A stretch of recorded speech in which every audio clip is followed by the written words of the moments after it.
दोस्ती की कहानी। एक बार की बात है, एक छोटे से गांव में आदित्य और विजय नामक दो दोस्त रहते थे। वे साथ में खेलते कूदते थे, कोई भी काम हो साथ में करते या कहीं आते जाते और साथ में ही वे एक दूसरे के सहारे रहते थे। दिन भर साथ में कठिनाइयों का सामना करते थे और खुशियों का अनुभव करते थे। एक दिन जब वे घूमने निकले तब उन्होंने गांव के पास के जंगल में एक पुराना छोड़ा हुआ कुआं देखा। वे उसके पास गए और उसे सूखा हुआ पाया। उन्होंने देखा कि उस कुएं में एक छोटा पौधा जीने की कोशिश कर रहा है। दोस्तों को पौधे के प्रति दया हुई और उन्होंने तय किया कि वे इसे अपने गांव ले जाएंगे और इसकी देखभाल करेंगे। उन्होंने पौधे को नीचे से खुदाई की और उसे धीरे धीरे कुएं से निकाल लिया। वापस गांव में उन्होंने पौधे के लिए एक ठीक स्थान ढूंढा और उसे वहां रखा। उन्होंने उसे आशा नाम दिया क्योंकि उन्होंने सोचा कि वो आशा और सफलता का संकेत है। समय के साथ आदित्य और विजय अलग अलग दिशाओं में चले गए। वे अपने अपने काम में व्यस्त हो गए और उनकी दोस्ती में कमी आ गई। दूसरी तरफ आशा, जिसकी वे दोनों मिलकर देखभाल करते, वो भी अकेली हो गई और कमज़ोर हो गई।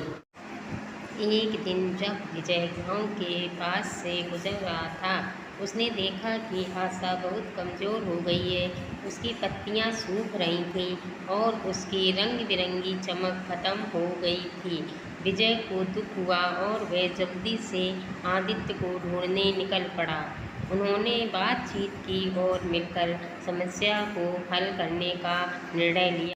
उन्होंने पौधे को पानी दिया, उसे सुरक्षित स्थान में रखा और उसकी सुरक्षा के लिए सारे उपाय किए।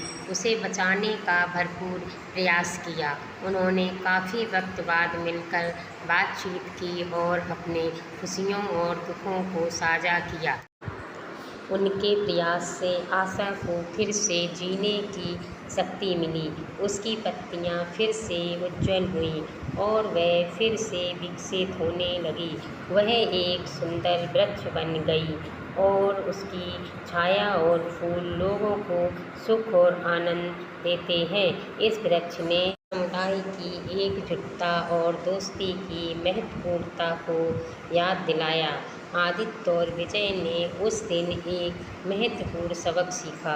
उन्होंने जान लिया कि सच्ची दोस्ती विश्वास और सहयोग की जड़ों से जुड़ी होती है।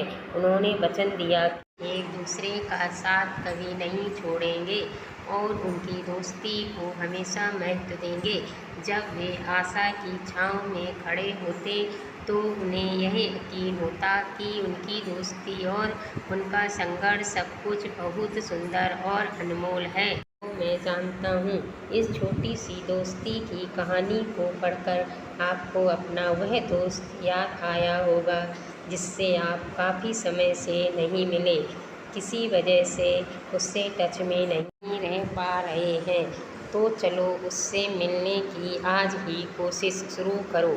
इस कहानी को उसके साथ शेयर करो ताकि उनके मन में भी यही ख्याल आए और आपकी दोस्ती को एक नया रूप, एक नई ताकत मिल जाए।